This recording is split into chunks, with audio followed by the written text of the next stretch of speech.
I'm Justin6, and this is my TwitchCon vlog with Mr. Tubby200, who I went with. Introduce yourself. Mr. Tubby200, what is up, guys? How's it going? We had a great weekend together. Lots of snuggling, lots of snacks, and even more importantly, Video games. lots of games were played. And lots of people. And the first game that I'm going to show you guys is Arena Gods. This was a really cool game. Reminds me a lot of the other local PvP kind of style games that I play, like Towerfall or Gang Beasts. And Gang Beasts was actually played on stage at TwitchCon. To me, this game was the most memorable strictly because of the developers. I remember when we were talking to the developers, and he was like, no way, you guys are streamers. I have about 80 followers. Justin6 at the time this video is about 100 followers. So not even that big. And he made us both feel super important, super relevant. He was all about the fact that people could stream games, no matter how big or small it was. And it just meant a lot to me. The developers took so much time to just kind of take care of us as fans of the game. Yeah, the developer was really cool, and I found the game really addictive. I just want to keep playing it, keep going back to it, and just like fucking wreck some noobs. No. And yeah.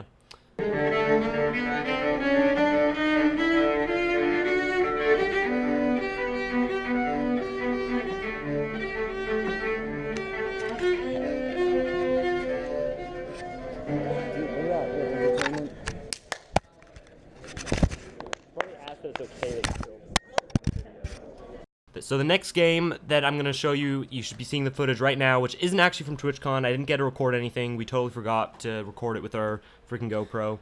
And it's Tooth and Tail. It's kind of like a RTS kind of thing, but it's simplified, and it reminds me a lot of the transition from like Magic the Gathering to Hearthstone, where it's like casual quotation marks, but it's really well designed, and it's like still cool, and it still has complexity to it, but it's just easier to pick up. So when it comes to casual games, I play a lot of Super Smash, a lot of Super Mario Maker. I don't play a lot of other games. So especially for this one, it took me a couple minutes to actually get the hang of it and understand what it was. But you got the hang of it. But while we were playing it, this game especially, we had people like walking around from all over watching us play. We had the developers cheering us on. There was a lot of energy when we were playing. This was probably the biggest audience game we actually had while we were playing. What I think a big key is to it is, though, like, you know StarCraft 2, like the game that makes no sense to you, right? Yeah. Like, that's the style of game Tooth and Tail is. Like, yeah. Compare picking this up to how, like, ridiculously complex it would be to try and pick up StarCraft. Yeah. Like, this was much, like, more streamlined, you know? Yeah. That's what's cool about this game.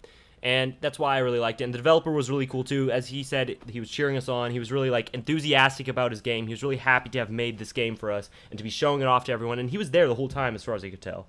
Like, a lot of the developers left their booths. I saw the developer of Tooth and Tail at their booth the whole time. He was there from start to finish. Yeah, which is like a long time. That went like 6 hours, 8 hours or something. And yeah, we played a lot of other games, but those two, along with Blade Ballet, were like the standout games for me.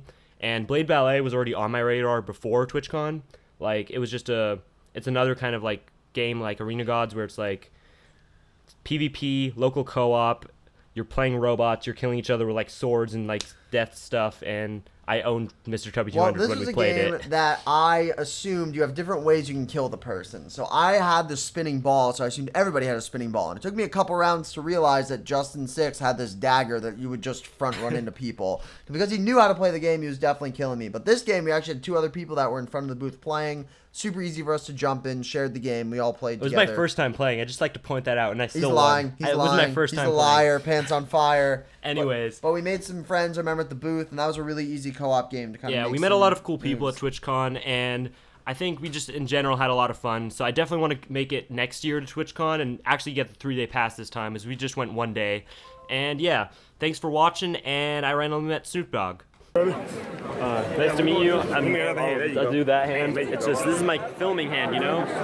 You gotta know how to film with both hands. You gotta be both handed. I'm not that talented, man. Yeah, you gotta be multitasking, man. Come on, man. Nice to meet you. Go. We do need chairs. Chairs, all our weapons are destructible. Chairs are free. Let's go. Watch this. Bam! Dude, that chair is super effective. So is a reburning face. My chair is even better. Chairs are like women. You have to throw them at something.